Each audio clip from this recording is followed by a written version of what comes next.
Hey Rule Breaker, Courtney here from the Rule Breakers Club with copywriting, business, and life advice for rebels with a cause. One of the hardest parts of starting your own business is figuring out your angle, your shtick, the thing that makes you different and stand out from the crowd. It often seems like it's all been done before, or that you have to do something really tacky or weird in order to be different from the rest of the businesses out there. Now, I want to give you the secrets today to standing out from the crowd, but really it comes down to this. In order to stand out, you have to be two things. You have to be different, but you also have to be different in a way that is desirable. So a great example of this is Uber.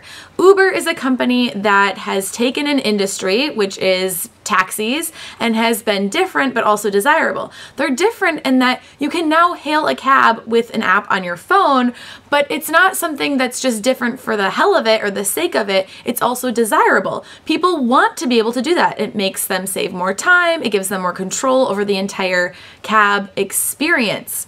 In fact, I remember when Uber first came out, I thought it was too good to be true, and that's a great way to stand out from the crowd.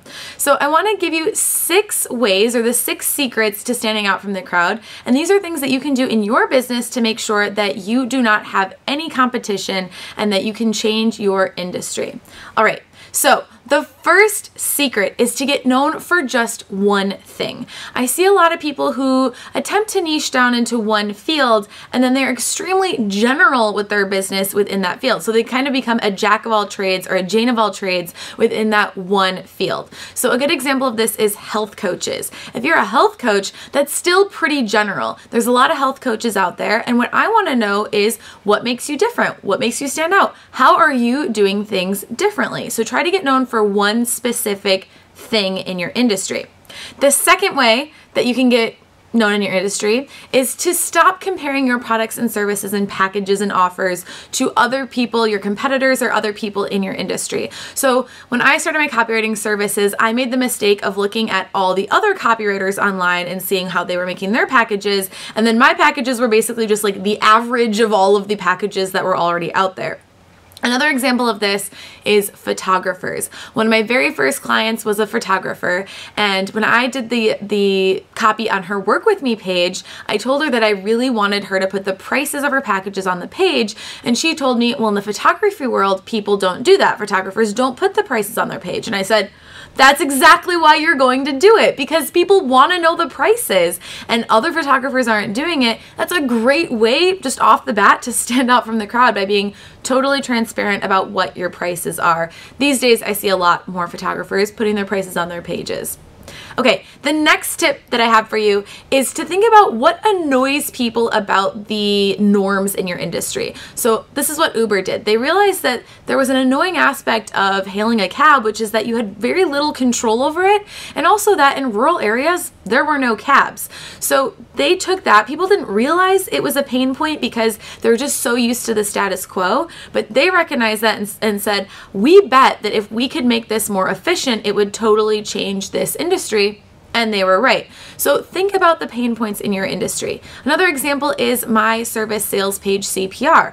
I realized that my clients really wanted to write their own copy, and then they wanted a copywriter to help them to make it even better and just make sure that it was going to be highly converting and work for their businesses.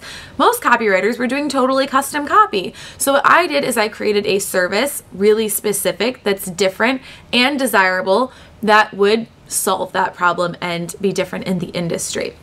Another great example.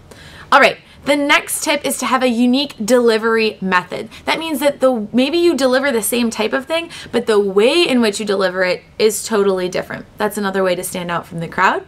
The 5th one is to get inspired by things outside of your industry. So we tend to get a little incestual in our industries. Designers do this a lot, photographers, like I said. We need to step outside of our industries and get inspiration maybe from other industries or just things that are non-business related. Maybe from movies, maybe from art or nature or travel or something like that. Try to get inspired by stuff that you see outside of your industry. Now, my topic is all about marketing and self-promotion and sales. And so I'm always paying attention to how other entities are marketing and selling themselves, whether or not they're anything related to my target market. And it teaches me lessons that I can use and apply and teach to you guys. So that's another way. Then the final one, the sixth way, is to get offline and meet real people. When you're online, it tends to be a lot of the same stuff. And when you get offline, you realize that there's a whole world out there that is totally different than the online world. And most of those people don't really get the online business world. You can learn a lot by meeting people for coffee, having conversations one-on-one, and getting really back to the core of why you want to be in business in the first place. That's always the best place to start when trying to figure out how to run your business. I hope you got some great tips in this video for how you can stand out from the crowd. And if you loved it, I hope you will share it on Facebook and Twitter using the buttons below. And I will see you next week.